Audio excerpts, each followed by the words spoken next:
Yes. नमस्कार विद्यार्थी मित्रांनो. तुम्हा सगळ्यांचं लॉयन्स राजमुद्रा अकॅडमीच्या लातूर आणि पुण्याच्या या ऑनलाईन प्लॅटफॉर्मवरती मी धोंडीराम भिंगोले तुम्हा सगळ्यांचं हार्दिक स्वागत करतो. तर चला तर मग आत्ताच आपल्या टी-ई-टीचं नोटिफिकेशन आलेलं आहे आणि लागलीच आपण कामाला लागलेलो आहोत. आपल्याकडं थोडाच कालावधी आहे आणि या कालावधीचा पुरेपूर फायदा घेऊन तुम्हाला महाराष्ट्र शिक्षक पात्रता परीक्षा म्हणजे टी-ई-टी पास होऊन परत तुम्हाला लागलीच मला वाटतंय दिवाळीच्या नंतर है ना, एक 3-4 महिन्यानंतर तुम्हाला नक्कीच लागलीच टेट पण होणार आहे. बरोबर. शिक्षक अभियोग्यता चाचणीसुद्धा होणार आहे आणि बऱ्याच जणांचं नशीब आपल्याला आजमावता येणार आहे. तर मित्रांनो, लायन्स राजमुद्रा अकॅडमी हा संपूर्ण महाराष्ट्रातील एक नामवंत अकॅडमी आहे. कारण याच्यामधले जे सर्व तज्ज्ञ मार्गदर्शक आहेत, तर ते दीर्घ अनुभवी तर आहेतच, परंतु आम्ही देत असलेले तुम्हाला ट्रिक्स असतील, आम्ही सांगत असलेले तुम्हाला परीक्षेच्या तयारीच्या बाबतीच्या महत्त्वाच्या गोष्टी असतील, तर ती सर्व टीम आमची आपापल्या विषयामध्ये खूप एक्सपर्ट आहे. तुम्हाला याची प्रचिती अगोदर आलीच असेल, नसेल तरी आता तुम्हाला येऊनच जाईल. तर चालतंय. तर तुम्ही सगळ्यांचं आजचं आपल्या ह्या टी-ई-टीचं जे काही आपला सिलेबस जो आहे, प्रत्यक्ष आज आपण शिकवायला सुरू करत आहोत. मग टी-ई-टीमधील गणित बुद्धिमापन चाचणीचा जो काही भाग आहे, बरोबर. काही टॉपिक गणितच म्हणून येतं, परंतु गणितामध्येच काही भूमितीचा भाग आहे, काही बुद्धिमत्ता चाचणीचा भाग आहे, बीजगणित आहे आणि अंकगणितसुद्धा आहे. म्हणजे सर्व ओव्हरऑल तुम्हाला परीक्षेच्या दृष्टीनं जे टॉपिक महत्त्वाचे आहेत, ते आपण सॉर्ट आउट केलेले आहेत. ते आपण बघू आणि लागलीच मग आपण एक टॉपिक घेऊन पुढच्या लेक्चरमध्ये आपण प्रत्यक्ष अध्यापन करायला सुरुवात करू. तर चालतंय. तर तुम्हाला हे थंबनेल पाहतच असाल तुम्ही. तर याच्यामध्ये बघू शकता की टी-ई-टी संपूर्ण अंकगणित अभ्यासक्रमाची ओळख काय आहे. 30 गुणांसाठी आपला हा कोर्स असणार आहे, म्हणजे आपला विषय असणार आहे. या कोर्समध्ये तुम्हाला बाकी विषय पण मग मराठी दिलीप आडे सरांची मिळेल, त्याच्यानंतर इंग्रजी जे काही आहे तर भालेराव सर घेऊन येणार आहेत. गणित आणि बुद्धिमापन उत्तम पवार सर आणि मी धोंडीराम भिंगोले आम्ही दोघं मिळून हे घेणार आहोत. आणि त्याच्यानंतर शैक्षणिक मानसशास्त्र असेल, बरोबर, सामान्य ज्ञान असेल, विज्ञानसाठी आपले राठोड सर आहेत, बरोबर, अनिल राठोड सर. त्याच्यानंतर इतिहासाचा भाग असेल, भूगोलचा भाग असेल, हे सगळं पूर्ण लॉयन्स टीम जी आहे आमची, लॉयन्स राजमुद्रा अकॅडमीची टीम, तर ती तुम्हाला देणार आहे. तर त्यातला आपण आज अंकगणिताचा म्हणजेच गणिताचा त्यातल्या त्यात भूमिती बुद्धिमत्ता चाचणीचे कोणते कोणते टॉपिक तुम्हाला येणार आहेत ते आपण पाहून घेऊ. सर्वप्रथम तुम्ही काय करा, अगोदर एक चांगलं रजिस्टर करा जाडजूड, बरोबर, चांगल्या पानांचं. लाल पेन, निळा पेन वगैरे वापरून हे सर्व नोट्स जे काही आहेत तर ते पाहिजे तिथं व्हिडिओ पॉज वगैरे करा, बरोबर. लाईव्ह लेक्चरमध्ये तुम्ही रनिंग नोट्स काढा, काय अडचण नाही, पण ते तुम्हाला रेकॉर्डेड पण पाहता येणार आहे आपल्या ॲपवरती. ओके. सर्वांनी ॲप तर डाउनलोड केलेलंच आहे. 2 ॲप आहेत, पण द लॉयन अकॅडमी पुणे हे ॲप डाउनलोड करा आणि याच्यामध्ये आपण हा कोर्स ठेवलेला आहे. तसंच लॉयन्स राजमुद्रा अकॅडमीचे ॲप त्याच्यामध्ये सुद्धा आहे. भरपूर आपल्या 2-3 ॲपमध्ये आपण हा कोर्स लॉन्च केलेला आहे. जे तुम्हाला अवेलेबल होईल, जे सोपं पडेल त्या ठिकाणी घ्या. पण मी म्हणतो द लॉयन ॲपमधून तुम्ही आपला हा कोर्स घ्यायचा आहे. ओके. तर बघा, तर गणित आणि जो काही मानसशास्त्राचा भाग आहे, तर उत्तम पवार सर स्वतः जे की PS आहेत, तहसीलदार आहेत, आहे ना, तर पूर्ण तुम्हाला त्यांचं सखोल असं मार्गदर्शन मिळणार आहे. आणि मी भूमिती बुद्धिमापन चाचणी या आपल्या बॅचमध्ये घेणार आहे. तर काय काय असणार आहे हा सिलेबस ते आपण बघून घेऊ. पण तत्पूर्वी टी-ई-टीचं जे काही तुम्ही म्हणताल की बाबा आमच्या शिक्षक भरतीचा निकाल वगैरे कसा आहे, तर गेल्या वर्षी झालेली जी काही 2023ची जी काही शिक्षक भरती झाली, त्याच्यामध्ये आमचे भरपूर विद्यार्थी शिक्षक म्हणून आज शाळेमध्ये रुजू झालेले आहेत. बऱ्याच जणांचं जे स्वप्न आहे शिक्षक होण्याचं, तर ते पूर्ण झालेलं आहे. त्यामध्ये विशेषतः गृहिणी आणि माता भगिनींचा खूप मोठा समावेश आहे आणि त्यांच्यामुळं ते जॉबला लागल्यामुळे त्यांच्या कुटुंबाला सगळ्यांच्या नक्कीच चांगला आधार मिळालेला आहे. त्यांच्या या यशामध्ये आमचा खारुताईचाच वाटा आहे. पण मी म्हणतो की तुम्ही यशस्वी व्हावं हेच आमची मेन अपेक्षा आहे. ओके. तर बघू शकता आपण. तर आता शिक्षक भरतीमध्ये उत्तुंग यश जे काही आहे, मग हे सर्व आमची जे काही अकॅडमीमध्ये यशस्वी झालेले जे काय आहेत, आज वेगवेगळ्या जिल्हा परिषद शाळांमध्ये आपलं अध्यापन करत आहेत, बरोबर. अशी भरपूर मोठी ही यादी आहे, भरपूर मोठी यादी आहे. असंच तुमचंसुद्धा ह्या बॅनरवरती, ह्या लिस्टवरती, आमच्या अकॅडमीच्या ऑफिसमध्ये वगैरे तुम्ही आमच्या प्रॉस्पेक्टमध्ये तुमचासुद्धा फोटो आला पाहिजे अशी अपेक्षा व्यक्त करतो. आणि आपला जो काही टी-ई-टीचा जो काही अभ्यासक्रम आहे, तर ते मी गणिताचा तुम्हाला मी थोडक्यात सांगतो. पण ओव्हरऑल सगळा सिलेबस काय आहे ते तुमच्या लक्षात येऊन जाईल का बघा. थोडंसं याला कर रे शुभम. हां, तर बघा, तर आता इथं तुम्ही बघू शकता शिक्षक पात्रता परीक्षा महाराष्ट्र राज्य परिषदेमार्फत 2 स्तरावर ही परीक्षा घेतली जाते. प्राथमिक स्तर पेपर 1 आहे, जो 1ली ते 5वीच्या वर्गांसाठी जे शिक्षक होऊ इच्छितात त्यांच्यासाठी पहिली टी-ई-टीचा पेपर असणार आहे. आणि सेकंड पेपर जो आहे उच्च प्राथमिक स्तर, जो की 6वी ते 8वीच्या वर्गांसाठी असणार आहे. 6वी ते 8वीच्या वर्गांसाठी.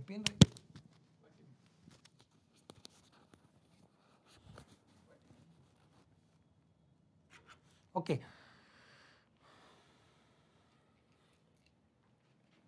हे काय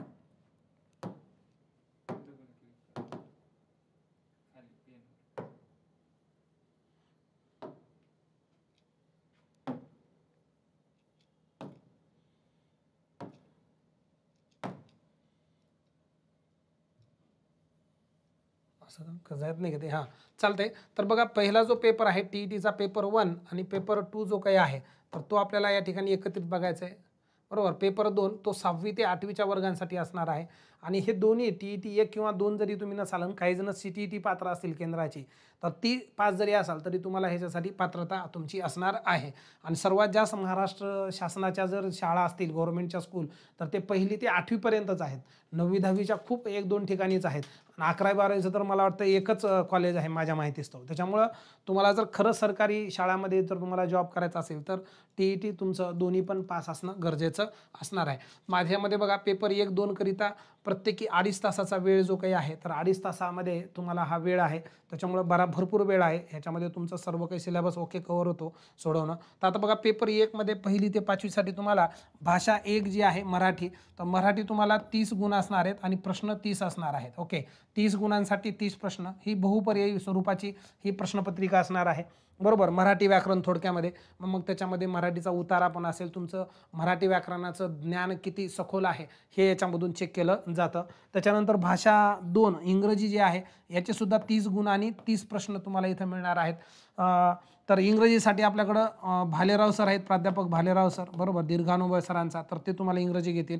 दिलीप आडे सर तुम्हाला या ठिकाणी मराठीचं सखोल मार्गदर्शन करतील. बालमानसशास्त्र आणि अध्यापनशास्त्र आमची लॉयन्स राजमुद्रा टीममधून उत्तम पवार सर असतील, बरोबर, कमी जास्तीला मी असेल आणि आणखीन आपल्या तज्ज्ञ मार्गदर्शकाची टीम तुम्हाला घेऊन हे अध्यापनशास्त्र आणि बालमानसशास्त्र तुम्हाला नक्कीच तिथून मिळेल. गणितासाठी उत्तम पवार सर, बरोबर, त्याच्यानंतर मी आणि परिसर अभ्यास वगैरे जो आहे, मग त्याच्यामध्ये मग विज्ञानाचा भाग राठोड सर घेऊन येतील. इतिहास आणि भूगोलचा जो काही भाग असेल है ना, पवार सर घेऊन येतील. म्हणजे अशा पद्धतीने तुम्हाला पूर्ण टीमपासून तुम्हाला हे पूर्ण 150 गुणांची जी काही तयारी आहे तर ती तुम्हाला मिळणार आहे. आणि याच्यासाठी तुम्हाला मित्रांनो काय करायचं आहे, 150 गुणापैकी तुम्हाला ओपनसाठी वगैरे 90 गुण कमीत कमी असणं अपेक्षित आहे. ओके. मग ते तुम्ही पात्रता पुढच्या ह्याच्यासाठी होताल. ठीक आहे. 90 गुण आहेत आणि इतर मागासवर्गीय वर्गासाठी 55% गुण पाहिजेत. म्हणजे तुम्हाला 82.50 गुण, म्हणजेच तुम्ही 83 गुण तुम्हाला पाहिजेत. जर एखादा प्रश्न रद्द झाला समजा, तर मग त्यावेळेस मात्र तुम्हाला काय करावं लागेल, तेवढा जे एक रद्द जर झाला तर तुम्ही मग 82 गुण असले तरी इतर वगैरे लोक होतील, इतर प्रवर्गातील क्वालिफाय होतील. आणि ओपनवाल्यांना मात्र एक जर प्रश्न रद्द झाला असेल 89 मार्काचे सुद्धा ओपनचे त्याच्यामध्ये हे होऊन जातील.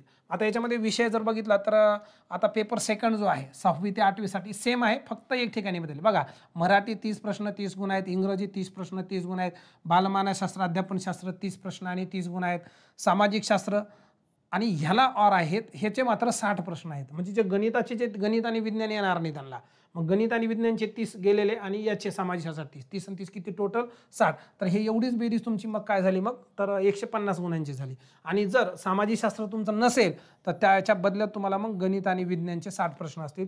मग त्याच्यात गणिताचे 30 प्रश्न आणि विज्ञानचे 30 प्रश्न अशा पद्धतीनं त्याचं डिस्ट्रीब्युशन असेल. टोटल 150 गुणांसाठी तुम्हाला 150 प्रश्न 2.5 तासा वेळामध्ये तुम्हाला हे व्हायचं आहे. आणि ही परीक्षा उत्तीर्ण होण्यासाठी मग सांगितलं, खुला प्रवर्गाला 60% गुण म्हणजेच 90 गुण तुम्हाला 150 पैकी असणं अपेक्षित आहे. आणि इतर प्रवर्गांसाठी 55% गुण म्हणजे 82.50, जे की 83 गुण तुम्हाला अपेक्षित असणं गरजेचं आहे. ओके. तर मग आता हा झाला ओव्हरऑल सगळ्या टी-ई-टीचा. आणि याच्यामधला जो काही माझी भूमिका आहे तर ती गणिता या विषयामधल्या गणित म्हणजे पेपर 2 आणि पेपर 1 दोन्ही विषयामधील गणित ह्या विषयाची भूमिका माझी उत्तम पवार सरांची वगैरे असणार आहे. ओके. मग आपल्या ह्या विषयाचा नेमका काय काय सिलेबस आहे तर ते आपण पाहून घेऊ आणि नंतर मग आपण काय करूया, हा सर्व सिलेबस जो काही आहे इन डिटेलमध्ये आपण या ठिकाणी पाहणार आहोत. येते का लक्षामध्ये? तर बघा बरं, आता पुढचा पेजमध्ये आपण तर संपूर्ण अंकगणिताचा टी-ई-टीचा जो काही अभ्यासक्रम आहे तर तो मी तुम्हाला या ठिकाणी सांगत आहे. बरोबर. आता संपूर्ण अंकगणिताचा अभ्यासक्रमामध्ये आम्हालाही थोडं शिकवायला सोपं जावं, बरोबर, आम्हाला 2 शिक्षक असल्यामुळं, आणि तुम्हालाही समजायला सोपं जावं, म्हणजे 30 मार्कासाठी आपण काय केलेलं आहे, या पद्धतीने ह्याचे 4 विभाग पाडलेले आहेत मित्रांनो. बरोबर. TETचं गणित जे काही आपण 4 विभागामध्ये पार पाडलेलं आहे, त्यामधलं पहिलं जे आहे मित्रांनो तर ते व्यवहारी अंकगणित, दुसरा जो विभाग आहे भूमितीचा, तिसरा जो आहे बीजगणिताचा आणि चौथा जो विभाग आहे बुद्धिमत्ता चाचणीचा. म्हणजे त्याच्यातले जे प्रश्न आता घड्याळ, कॅलेंडर बरोबर हे सर्व बुद्धिमत्ता चाचणीचाच भाग असणार आहे. येते का लक्षामध्ये? ठीक आहे. बरं, मग आता मला सांगा हे 4 विभागामध्ये आता व्यवहारी अंकगणितामध्ये कुठल्या कुठल्या टॉपिकचा समावेश होतो हे तुम्ही तुमची जी नोटबुक असेल, गणिताची वही असेल बरोबर आणि बुद्धिमत्ता असे 2 रजिस्टर करा, काही अडचण नाही बरोबर. आणि मग त्याच्यामध्ये पहिल्या 2-3 पेजेसवरती हे सर्व लिहून काढा. हे सर्व पाहिजे तिथं व्हिडिओ वगैरे पॉज करा आणि हे सर्व तुम्ही लिहून काढायचं आहे. आणि काळजी करू नका, तुम्हाला आपल्या ह्या ॲपमध्ये मी तुम्हाला काय देणार आहे, PDF सुद्धा देणार आहे याची. ओके, ही PDF तुम्हाला तिथं अवेलेबल असेल बरोबर. म्हणजे स्टडी मटेरियलमध्ये तुम्हाला ते मिळून जाईल. ओके, मग ही PDF तुम्हाला त्याच्यावरती सगळं व्यवस्थित तुम्ही हे लिहून काढायचं आहे. तर आता बघा व्यवहारी अंकगणितामध्ये आपण पहिला जो टॉपिक बघणार तर संख्या आणि संख्यांचे प्रकार, numbers and the types of numbers आपण ते बघणार. त्याच्यामध्ये पूर्ण अगदी नैसर्गिक संख्येपासून ते पार परिमेय संख्यापर्यंत, त्रिकोणी संख्येपासून ते पूर्ण चौकोनी संख्येपर्यंत म्हणजे ओव्हरऑल संख्या आणि संख्याच्या प्रकार हे सर्व आपल्याला याच्याला बघायचे आहे बरोबर. त्याच्यानंतर आपल्याला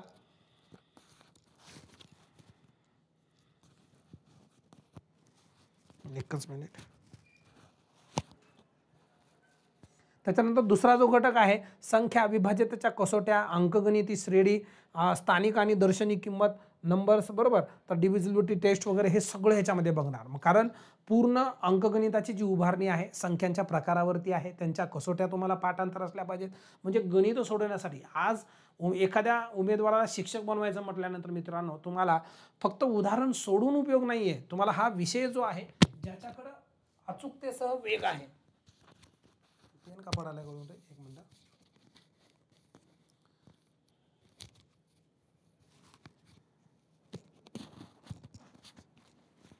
ज्याच्याकडं अचूकतेसह वेग आहे तोच उमेदवार या ठिकाणी या परीक्षामध्ये यशस्वी होणार आहे. म्हणजे नुसतं तुम्हाला उदाहरणं सोडून उपयोग नाही, तर तुम्हाला कमी वेळामध्ये जलद गतीनं 36 सेकंदाच्या आतमध्ये ते उदाहरणं सोडवता येणं अपेक्षित आहे बरोबर. त्याच्यानंतर दुसरा जो घटक आहे मित्रांनो मसावी आणि लसावी. लक्षात ठेवा मसावी लसावीमध्ये तुम्हाला छेद समान करावं लागणार आहे. मग तिथं तुम्हाला विभाज्यतेच्या कसोट्या वगैरे तुम्हाला माहीत असणं गरजेचं आहे बरोबर. म्हणजे हे संख्या आणि संख्याचे प्रकार माहीत झालं की मगच हा मसावी आणि लसावीचा घटक तुम्ही बघू शकता. त्याच्यानंतर अपूर्णांक. आता अपूर्णांकाची ज्यावेळेस बेरीज वगैरे करायची असते त्यांच्यात छेद समान असणं गरजेचं आहे. वजाबाकी करायचं असेल तर छेद समान, आणि छेद समान म्हणजे 3-4 अपूर्णांक आले तर छेद समान करण्यासाठी त्यांचा लसावी काढता आला पाहिजे. म्हणजे हे पाहण्या अगोदर तुम्ही मसावी आणि लसावी हा घटक शिकणं अपेक्षित आहे. हा क्रम खूप महत्त्वाचा आहे कारण अभ्यासक्रमाची समकेंद्रीय अध्यापन पद्धती असते. म्हणजे तुम्ही एखाद्या वर्गात अगोदर समजा आता 5वीच्या वर्गामध्ये तुम्ही शिकलात तर ते 6वीच्या वर्गात त्या ज्ञानाचा पूर्व ज्ञानाचा उपयोग, पुन्हा त्याला आणखी थोडंसं विस्तार करून 8वीमध्ये 9वीमध्ये असं वरचेवर त्याची व्याप्ती विषयाची वाढत जाते ना. म्हणून तुम्हाला बेसिकपासून तुम्हाला हे घटक आणि हा क्रम खूप महत्त्वाचा आहे. तुम्ही याच क्रमानं अभ्यास करणं अपेक्षित आहे बरोबर. मग आता अपूर्णांक, मग व्यवहारी अपूर्णांक वगैरे जे काही आहेत फ्रॅक्शन्स ते आपण बघूया. त्याच्यानंतर दशांश अपूर्णांक. आता ह्या अपूर्णांकांची बेरीज, वजाबाकी, गुणाकार, या अपूर्णांकांचा मसावी लसावी बरोबर, या अपूर्णांकांच्या पदावल्या वगैरे हे सर्व तुम्हाला हा पॉईंट आला की त्या पॉईंटवरचं सर्व डिटेल्स आपण या ठिकाणी पाहणार आहोत. आणि आणखीन एक सांगू इच्छितो, ज्या विद्यार्थ्यांचं दुसरा पेपर आहे, ज्यांना गणित हा विषय नाही आहे, समाजशास्त्र आहे, म्हणून ह्याच्याकडे दुर्लक्ष करू नका. हे जरी तुम्हाला आता नसलं तरी तुम्हाला पुन्हा टेट देत असताना हे गणित आणि बुद्धिमापन पूर्ण तुम्हाला डबल शिकावं लागणार आहे. त्याच्यामुळं याही बॅचमधलं हे सगळा सिलेबस व्यवस्थित शिकून घ्या याचा पण, जो की तुम्हाला पुन्हा टेटच्या एक्झामसाठी खूप उपयुक्त ठरणार आहे. ठीक आहे. तर मग याच्यामध्ये अपूर्णांक हा घटक झाला. त्याच्यानंतर पुढचा जो घटक आहे मित्रांनो पदावल्या बरोबर, बोडोमास, सिम्प्लिफिकेशन, मग गणिती प्रक्रिया आणि त्याची सूत्रे, मग त्याच्यात विस्तार सूत्रे, a+b कंसाचा वर्ग बरोबर a वर्ग अधिक 2ab अधिक b चा वर्ग, हे जे विस्ताराचे सूत्र वापरून तुम्हाला शॉर्टकटमध्ये कसं उदाहरणं सोडवता येतील तेही तुम्हाला पाहायचं आहे.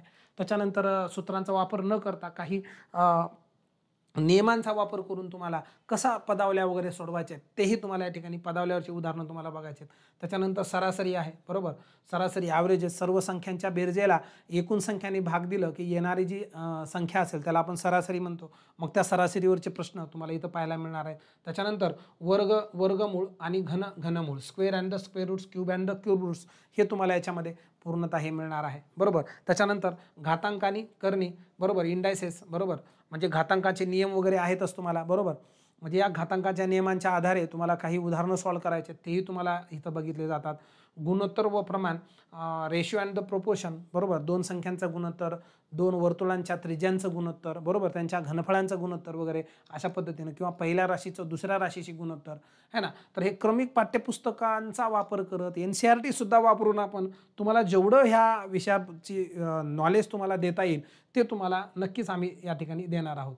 त्याच्यानंतर प्रमाण भागीदारी, जेव्हा 2 किंवा 3 किंवा 4 किंवा अधिक व्यक्ती भागीदारीमध्ये येऊन एकत्रित येऊन एखादा व्यवसाय करतात, मग त्या व्यवसायामध्ये होणारा जो नफा आहे त्यांनी गुंतवलेल्या भांडवलावर आणि ते भांडवल किती काळासाठी गुंतवलेलं आहे त्यावर कसं म्हणजे अवलंबून आहे. आणि हा घटक एका सूत्रावर आहे, नफ्याचे गुणोत्तर बरोबर भांडवलाचे गुणोत्तर गुणिले मुदतीचे गुणोत्तर. म्हणजे नफ्यानं नफ्याला एचा नफा भागिले बीचा नफा, याचं भांडवल गुणिले याची मुदत, आणि छेदामध्ये याचं बीची भांडवल गुणिले बीची मुदत. म्हणजे एका सूत्रावरच पूर्ण ह्या टॉपिकची उभारणी आहे. कसं तुम्हाला कमी वेळामध्ये सोडवायचं हेही आपण या ठिकाणी पाहणार आहोत. त्याच्यानंतर वयवारी, हा वयवारी टॉपिक मात्र आपण बुद्धिमत्ता ह्याच्यामध्ये घेऊन मी तिकडे घेतो, ठीक आहे. हे गणितात नका घेऊ इथून समजा, ठीक आहे. तर वयवारी, प्रॉब्लेम्स ऑन एजेस, वडिलांचं वय मुलाच्या वयाच्या दुप्पट आहे, तिप्पट आहे, 5 वर्षापूर्वी एवढं होतं, अशा पटीतली वय, गुणोत्तरामधले वय आहे ना, ते तुम्हाला या ठिकाणी वयावरचे प्रश्न हमखास सर्व स्पर्धा परीक्षामध्ये विचारले जातात. ते वयवारीचे प्रश्न आपण इथं पाहणार. त्याच्यानंतर शेकडेवारी, पर्सेंटेज, बरोबर, पर्सेंटेजवरचे प्रश्न, शेकडा प्रमाणामध्ये तुम्हाला बरीच उदाहरणं इथे विचारले जातात, तेही तुम्हाला या ठिकाणी मित्रांनो पाहायची आहेत, येते लक्षामध्ये. त्याच्यानंतर 14वा घटक जो आहे नफा आणि तोटा, प्रॉफिट अँड लॉस. तुम्ही अभ्यास काय करतात, तुमचा काहीतरी प्रॉफिट व्हावा म्हणूनच करतात, मी हे सांगत आहे माझाही काहीतरी फायदा व्हावा म्हणून मी हे करत आहे. म्हणजे नफ्यासाठीच आपण सर्व काही, मोबदला महत्त्वाचा आहे, प्रत्येकाचा मोबदला, प्रत्येकाची मेहनत इथं कामाला येणं अपेक्षित आहे. म्हणूनच नफा आणि तोटा हे सुद्धा बघणार आहोत आपण, बरोबर. मग त्याच्यामध्ये शेकडा नफा, शेकडा तोटा, सूट, कमिशन, रिबेट वगैरे हे सगळं आपण याच्यामध्ये बघून घेऊया. त्याच्यानंतर 14व्याच्या नंतर हा 15वा जो घटक आहे तर तो सरळ व्याज आणि चक्रवाढ व्याज, सिंपल इंटरेस्ट आणि द कंपाऊंड इंटरेस्ट. मग त्यांचं मदक भागिले 100 वगैरे हे सूत्र तर वापरणारच आहोत, पण विदाऊट सूत्र न मानता ह्या टॉपिकला बघा, तुमचं एकदा शेकडेवारी, नफा तोटा आणि हे सरळ व्याज, चक्रवाढ व्याज हे जे घटक आहेत ना, 100 मानून तुम्हाला डायरेक्ट कुठलं सूत्र पाठ करायची गरज नाही, काय नाही. एक सिंगल लाईनमध्ये तुम्ही उदाहरणं जलद गतीनं आणि अचूक तुम्हाला नक्की सोडवता येणार आहेत. त्याच्यानंतर घटक जो पुढचा आहे ना, काळ, काम, वेग, मजुरावरचे प्रश्न वगैरे, time, work and the speed आहे ना, ह्याच्यावरचे आधारित प्रश्न आपण या ठिकाणी पाहणार आहोत. 17वा जो घटक आहे मित्रांनो, वेग, वेळ आणि अंतर, रेल्वेवरचे प्रश्न आहेत, रेल्वेवरती हमखास प्रत्येक वेळा प्रश्न आहेत. आणि एक मला सांगायचं राहिलं मग की आता समजा एक टॉपिक आपण पहिला जो होता आपण बघा, संख्या आणि संख्याचे प्रकार, तर तुम्हाला सांगतो, तुम्ही जर TETचे जुने पेपर जर काढून बघितला असाल, 2013मध्ये पहिली TET झाली होती, 13, 14, 15 असं करत अगदी आपण 2010ची CET झाली, 2008ची CET झाली परीक्षा परिषद पुणे मार्फत, त्यासुद्धा पेपरांचा आधार घेऊन नेमकं परिषदेचं ह्या विषयाबद्दल, गणिताबद्दल त्यांचा व्ह्यू काय आहे, त्यांचं कोणत्या टॉपिकवर हे लक्ष देतात, हे तुम्हाला मी त्याचं खूप चांगल्या पद्धतीनं आपण संग्रहित ठेवलेल्या आहेत सगळ्या गोष्टी. आणि TETच्या पेपरमधले थोडक्यात TET टेट दोन्ही पेपरमध्ये बघा, यांच्या गणिताच्या आणि बुद्धिमत्ताच्या प्रश्नांची क्वालिटी एवढी छान असते ना, हे MPSCच्या पोरांना सुद्धा हे सॉल्व्ह होत नाही. त्याचं कारण काय, कारण ह्यांचेच पुस्तकं वाचून आपण 1ली ते 10वीचा अभ्यासक्रम पूर्ण करून बोर्ड परीक्षा पास झालो. यांना माहीत आहे आपल्याला काय काय या विषयाचं नॉलेज आहे, काय नाही. त्यांना माहीत आहे की पोरं कुठं चुकणार आहेत, येतं लक्षात. आणि अजून एक वैशिष्ट्य सांगतो, आता समजा आपले शिक्षक भरतीमध्ये गणिताचे प्रश्न कधी सुरू होते, 60 पासून समजा 61व्या प्रश्नापासून 90व्या प्रश्नापर्यंत समजा आपलं गणित आहे, किंवा 90व्या प्रश्नापासून 120 प्रश्न गणिताचे समजा. तर समजा 91वा प्रश्न जो काही आहे गणिताचा, संख्या आणि संख्याच्या प्रकारात जोडमूळ संख्याची जोडी ओळखा म्हणून जर आला, तर 13मध्ये जोडमूळ संख्याची जोडी ओळखा, फक्त पर्याय वेगळे, जोडमूळ संख्याची ओळख 14मध्ये तसं सेम. म्हणजे आणि समजा एखादा 110वा प्रश्न आहे, घड्याळावरचा प्रश्न आहे, समजा तास काटा मिनिट काट्यामध्ये कोण मोजायचा प्रश्न आहे, तर दरवेळेला फक्त त्याच्यातले आकडेमोड थोडी चेंज करूनच त्यांनी प्रश्न विचारले. म्हणजे तुम्ही जुन्या जर प्रश्नपत्रिकांचा जर चांगला अभ्यास केला ना, तर मला असं म्हणायचे, मी तुम्हाला गेस पेपर देणार आहे शेवटी, ते तुम्ही एवढं करून जा, TET पास लिहून घ्या माझ्याकडून, 100% TET पास.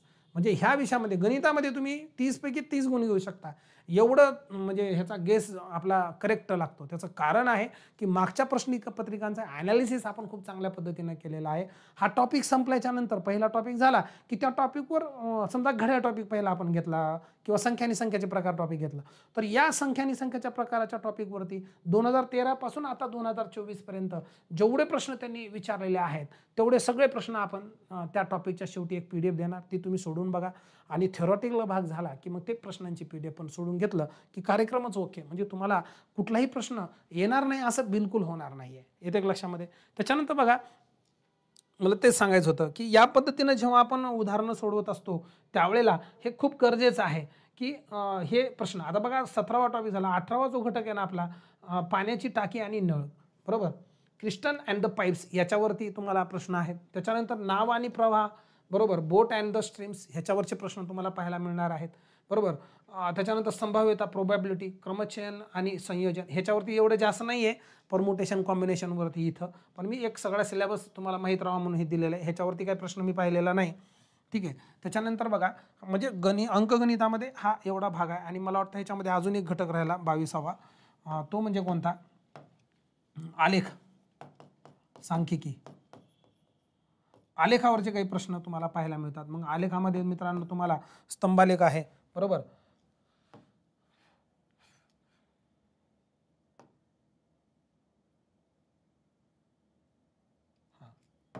तर आलेखामध्ये मित्रांनो तुम्हाला स्तंभालेख तुम्हाला माहीत असेल, स्तंभालेखावरचे प्रश्न आहेत, बरोबर. त्याच्यानंतर वृत्तालेख आहे, बरोबर. म्हणजे आलेखांचे जेवढे प्रकार आहेत ते आलेखावरचे सुद्धा तुम्हाला काही जे काही प्रश्न आहेत तर ते तुम्हाला पाहायला मिळतात. ते तुम्ही, आणि अनुक्रमणिका आपल्या या कोर्समध्ये पहिल्यांदाच तुम्हाला सांगण्याचं कारणच हे मित्रांनो की तुम्ही काय टॉपिक राहिला, कुठले प्रश्न राहिले आपल्याला कळावं, याच्यासाठीच हा आपला 8 तास असणार आहे. येते लक्षामध्ये. चला पुढे बघू. आता नंतर बघा, आता बीजगणिताचा भाग आहे, वर्ग समीकरणे किंवा एक चलातील समीकरणे, एक चल समीकरणे, है ना. तर हे आपण ह्याच्यामध्ये बघूया, वर्ग समीकरणे, एक चल समीकरणे, है ना. तर एकमान पद्धतीने उदाहरणं वगैरे कसे सोडवायचे, एक्स मानून, थोडक्यात एक्स वाय वगैरे मानून तुम्ही उदाहरणं कसे सॉल्व करायचे ते आपल्याला इथं बघायचे. बीजगणिताचा तो भाग येतो. तर इथपर्यंत हा जो भाग आहे अंकगणित आणि बीजगणितापर्यंतचा, तर ते आपले उत्तम पवार सर घेतील. आणि माझी भूमिका आता इथून स्टार्ट होईल भूमिती संदर्भात. तर भूमिती बघा, विशेषतः सेकंड पेपरमध्ये भूमितीवरती खूप सारे प्रश्न तुम्हाला विचारले जातात आणि त्याच्यावरती खूप प्रश्न आहेत. आणि पहिल्या पेपरमध्ये काही प्रश्न आहेत, एक 2-3 प्रश्न तुम्हाला चांगले खोचक विचारले जातात. एक 4 प्रश्न तुम्हाला भूमितीवरती असतील, 3 ते 4 प्रश्न. मग त्याच्यामध्ये मग भूमितीचे मूलभूत संबोध, मग त्याच्यामध्ये बिंदू, रेषा, प्रतलापासून आपण हे सुरू करणार की डायरेक्ट मग त्रिकोण, चौकोन, वर्तुळ, है ना, त्यांचे सगळे प्रकार, चौकोन, चौकोनाचे प्रकार, मग त्यांची परिमिती, त्यांचं क्षेत्रफळ, आणि शेवटी पृष्ठफळ घनफळापर्यंत जाऊन आपण आपला हा प्रवास भूमितीचा संपूया, है ना. त्याच्यामध्ये माझा बघा परिमिती आणि क्षेत्रफळ, मग त्याच्यामध्ये त्रिकोणाची परिमिती, त्याचं क्षेत्रफळ, वर्तुळ, चौकोन, एखादी बहुभुजाकृती असेल तर हे सर्व तुम्हाला इथं अभ्यास करणं गरजेचं आहे. त्याच्यानंतर भूमिती, पृष्ठफळ व घनफळ, बरोबर, volume and the surface area, तर हे सुद्धा तुम्हाला इथं पाहायला मिळणारच आहे. येते लक्षामध्ये. त्याच्यानंतर पुढे चला, बुद्धिमत्ता चाचणीचे काही घटक त्याच्यामध्ये आले आहेत. विशेषतः कालमापन घड्याळावरचे काही प्रश्न तुम्हाला, आणि ठरलेले प्रश्न कोण मोजायचा. घड्याळामध्ये जेव्हा वेळ पाहिली तेव्हा तास काटा आणि मिनिट काटा यांच्यात काटकोन झालेला दिसला, आणि मिनिट काटा 12वर असताना आणखी 1.5 तासानंतर दोघांमध्ये किती मापाचा कोण होईल. हा प्रश्न 2017च्या TTत विचारला, 18मध्ये विचारला, 21मध्ये सुद्धा विचारला. म्हणजे मला काय म्हणायचं आहे की प्रश्न जे आहेत ना, सरळ त्यांनी पर्याय सबस्टिट्यूट करून, थोडी आकडेमोड चेंज करून, प्रश्नाचा प्रकार त्याच्यावरती फिक्स प्रश्न आहेत, मला हे म्हणायचं आहे. ओके. म्हणून घड्याळाचा कोण काढायचे पण प्रश्न खूप वेळेस विचारलेले आहेत. म्हणजे घड्याळावरचे प्रश्न हा बुद्धिमत्तामध्ये आपण घेतो, ठीक आहे. कालमापन, दिनदर्शिका, कॅलेंडरचे वारावरचे प्रश्न, आणि विशेषतः गामना बाशिस्वाटी यान्नडती यान्नुला थोडं तुल्ला थोडं मल्ला. काय प्रकार होता बघा, गामना बाशिस्वाटी यान्नडती यान्नुला थोडं तुल्ला थोडं मल्ला, बरोबर. ही ट्रिक आहे की कोणते वार.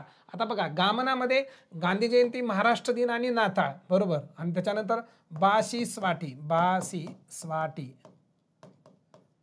बघा, गा म्हणजे गांधी जयंती किंवा टिळक आपलं काय ते म्हणतात, गांधी जयंती आपली 2 ऑक्टोबरला, म्हणजे महाराष्ट्र दिन असतो 1 मेला, नाताळ असतो 25 डिसेंबरला. कोणत्याही वर्षामध्ये हे 3 तारखांचे वार ना एकाच दिवशी येतात मित्रांनो. त्यांचे जे काही वार आहेत तर ते वार सेम असतात. समजा आता गांधी जयंती समजा मंगळवारी आली तर त्या वर्षी नक्कीच महाराष्ट्र दिन जो काय आहे तर तो मंगळवारीच येणार आहे. नाताळ सुद्धा कधी येणार आहे? मंगळवारीच येणार आहे. येतं का लक्षामध्ये? पण हे जर मंगळवारी आले हे सगळे तर यांचं वैशिष्ट्य आहे की हे चारही वार बालदिन, शिक्षक दिन, स्वातंत्र्य दिन आणि टिळक स्मृती दिन हे बुधवारी येतात. ह्यांच्या पुढे एक दिवस पुढे जातात. बरोबर असंच आहे. मग आणि बऱ्याच वेळा TET मध्ये सुद्धा 26 जानेवारी 2000 समजा 1 मध्ये सोमवार होता. बरोबर, तर त्याच वर्षी स्वातंत्र्य दिन 15 ऑगस्ट 2001 चा वार कोणता? असे वारावरचे जे प्रश्न आहेत फिक्स ठरलेले आहेत, ट्रिकचे आहेत. तुम्ही जर असं काढत बसलात, बरोबर, तुम्ही सोडवत बसलात तर ह्याला तुम्हाला एखादा मिनिट लागू शकतो. परंतु आपल्याकडं बुक्की टेंगुळ गोलीगत उदाहरणं सोडवण्याच्या अफलातून ट्रिक्स आपल्याला मिळणार आहेत. कशा? बघा, 26 जानेवारी 15 ऑगस्टचा वार जो आहे जर ते सामान्य वर्षामध्ये असेल, बघा 2001 सामान्य वर्ष, यस सामान्य वर्ष असेल तर वार 5 दिवस पुढे जातो. मित्रांनो 5 दिवस पुढे जाणं म्हणजे 2 दिवस मागं, कारण 5 आणि 2 7 होतं ना. 5 दिवस पुढे म्हणजे सोमवारच्या मागं 2 दिवस जावा, रविवार शनिवार. तर इथला जो वार आहे तर तो शनिवार आहे. बाकीचे पोरं उगाच लिहितील मग जानेवारीचा महिना, फेब्रुवारी, मार्च, एप्रिल, मे, जून, जुलै, ऑगस्ट 8-9 महिन्यांचा फरक आहे. मग हे सगळे महिने लिहा, किती दिवसाचा ते लिहा. एखादं गडबडीत चुकलं की गेलं बोंबलं. पण आपल्या जर टप्प्यात चेंडू आला ना डायरेक्ट 6 मारायचा आहे आपल्याला. त्याच्यामुळं काळजी नसावी. तुम्हाला एकदम प्रॉपर गायडन्स मिळणार आहे. प्रॉपर तुम्हाला पाहिजे तिथं शॉर्टकट्स मिळणार आहेत. बरोबर, आणि हा विषय परफेक्ट होणार आहे. आणि याचंच नॉलेजचा वापर करून पुढची जी टेट आपली होईल, TETच्या नंतर जी आता टेट होईल त्याच्यासाठी सुद्धा ह्या माहितीचा, ह्या नॉलेजचा तुम्हाला चांगला उपयोग होणार आहे. मित्रांनो तुम्ही काळजी करायचं काही कामच नाही आहे. ओके, म्हणजे हे अशा ट्रिक्स आपण कॅलेंडरमध्ये बघूया. त्याच्यानंतर आकृत्याची संख्या पूर्ण. खरंच तुम्हाला सांगतो TETचे प्रश्न, टेटचे प्रश्न म्हणणं ना एकदम भारी प्रश्न असतात, चॅलेंजेस नाही. आता एक त्यांनी प्रश्न विचारला होता शिक्षक भरतीच्या म्हणजे TET मध्ये, आणि ह्या आकृतीमध्ये एकूण किती त्रिकोण आहेत? बरोबर, मी एक आकृती काढतो इथं. एकूण चौकोनाचा प्रश्न होता मित्रांनो. या आकृतीमध्ये एकूण किती चौकोन आहेत असं विचारलं. चौरस नाही, चौकोन. बरं, ह्याच्यात त्रिकोण मी म्हणलं तर ट्रिक जर माहीत असेल ना तर खूप लवकर तुम्हाला येतं. मला हे म्हणायचं आहे. चला, ह्या आकृतीतले एकूण किती त्रिकोण आहेत असं जर बघितलं तर मग आता हे 1 2 3 4 मग दोघाचा मिळून दिसला का हे दोघं, हे दोघं, अशी मोजा गेलं ना खूप सारे त्रिकोण मिळतील. पण ह्याला ट्रिक आहे. कसं? ह्याला नंबर लागले 1 2 3 आणि 4 आणि या शेवटच्या संख्येची दुप्पट करायची तर 8. या एका आकृतीमध्ये 8 त्रिकोण आहेत. मग इथं बी तसंच 1 2 3 आणि 4. मग ह्याच्यामध्ये बी 4 दोन्ही किती झाले रे? 8. 8 आणि 8 किती झाले? हे 16 त्रिकोण झाले. आणि प्लस ह्या जोडमुळं इथल्या ह्या 2 आकृत्या अशा लांब असते, ही इकडं असते आणि ही इकडं वेगवेगळ्या असत्या. तर 8 आणि 8 16 त्रिकोण असते. परंतु ह्या 2 आकृत्या इथं जोडलेल्या आहेत. म्हणजे ह्याच्यामध्ये आणखीन काहीतरी त्यांना घोटाळा करायचा आहे आणि त्यांनी घोटाळा केला. हे जोडून आल्यामुळे हा एक त्रिकोण आणि हा एक त्रिकोण, हे 2 त्रिकोण प्लस होतात. म्हणजे 16 आणि 2 18 त्रिकोण आहेत, लक्षात ठेवा. मग अशीच आता लातूरच्या तलाठीमध्ये विचारलं होतं, पोलीस भरतीमध्ये प्रश्न विचारला होता. अशा 5 आकृत्या दिल्या होत्या मित्रांनो. बरोबर, 5 आकृत्या. आणि तुम्हाला जर विचारलं की मग आता ह्या आकृतीमध्ये एकूण किती त्रिकोण आहेत, मग घाबरून जायचं काहीच कारण नाही आहे. अशा तुम्हाला मी ट्रिक सांगणार आहे की जेणेकरून तुम्हाला 36 सेकंदाच्या आतमध्ये तुम्हाला हे प्रश्नांची उत्तरं येणार आहे. तुम्ही काळजीच करायचं काम नाही आहे. कसं? बघा, आता 5 आकृती आहेत ना, एका आकृतीत 8 असतात. 8 5 40, हे 40 झाले. किती जोड आहेत? 1 2 3 आणि 4 जोड आहेत. 4 2 8, त्याच्यात प्लस करा. तर या आकृती मित्रांनो 48 त्रिकोण तुम्हाला डोळे झाकून मिळून जातील. येतं लक्षात? एका आकृतीमध्ये 8 नाही, 8 1 8 8 2 16 24 8 34 8 5 40 ते झाले. अरे किती? 1 2 3 4 5 आहेत ना, तर 8 5 किती? 40 झाले. आणि एका जोडमुळं 2 त्रिकोण मिळतात. मग आता 1 2 3 आणि 4 जोड आहेत. बरोबर, 5 आकृत्यामध्ये 4 जोड आहेत, तर त्याची दुप्पट करायची 8. 40 आणि 8 48 त्रिकोण तुम्हाला इथं मिळणार आहेत. मग ह्याच्यातले चौकोन म्हणून विचारलं होतं. बऱ्याच जणांना तो जमलाच नाही. म्हणजे ते बघू आपण त्यावेळेस. आता सर्व काही गडबडीत येणार नाही. पण मला एवढं म्हणायचं आहे की आकृतीची संख्या मोजण्यासाठी तुम्हाला भारी भारी ट्रिक्स मी देणार आहे. त्याच्यानंतर घनाकृती, ठोकळे, डाईसवरती प्रश्न आहेत तुम्हाला. म्हणजे असं नाही का रे, आपण लुडो आणि सापशिडीच्या खेळामध्ये आपण हे असा डाईस वापरत होतो. ह्याच्यावरती 1 ते 6 अंक टाकलेले असतात. वर 1 आहे, इथं 2 आहे, इथं 3 आहे वगैरे. असा नसतो, हा असा असतो ॲक्च्युली. 3च पृष्ठ त्याचे दिसतात. असं इथं 1, इथं 5 आणि इथं 3 समजा. तुम्हाला वर 1 आहे तर खाली किती असेल, समोर 5 आहे तर त्याच्या पाठीमागं किती, इथं 3 आहे तर त्याच्या पाठीमागं किती, म्हणजे असं डाईस घनाकृती ठोकळा. आणि कधी-कधी हा ठोकळा उलगडून तुमच्यासमोर ठेवला जातो. तर हे सर्व क्षमतांचा तुम्हाला इथं वापर करायचा आहे. आणि वयवारी म्हणलो ना, की वयवारी आपण इथं घेऊया. म्हणजे हे 5-6 टॉपिक आणि हे अशा पद्धतीने एकदम भूमिती आणि बुद्धिमत्ता चाचणी. तर असं करू. आणि आता आपण काय करूया, की हा झाला बुद्धिमत्ता चाचणी, म्हणजे थोडक्यात गणित 30 मार्कामध्ये बुद्धिमत्ता पण आहे, भूमिती पण आहे आणि अंकगणित पण आहे. तर हे ओव्हरऑल हा आपला सिलेबस आहे. तर आता काय करूया, आपण इथं थांबू आणि ह्याच्या पुढच्या लेक्चरमध्ये आपण लागलीच काय करूया, बुद्धिमत्ता चाचणीचं मी सुरुवात करतो, बरोबर. मी माझा विषय घेऊन येतो. त्याच्यामध्ये कालमापन घड्याळ हा टॉपिक घेऊन आपण पुढच्या लेक्चरमध्ये नक्की भेटू. ओके, चालतंय. तर हा सिलेबस तुम्ही सर्वांनी प्रामाणिकपणे व्यवस्थित लिहून घ्या.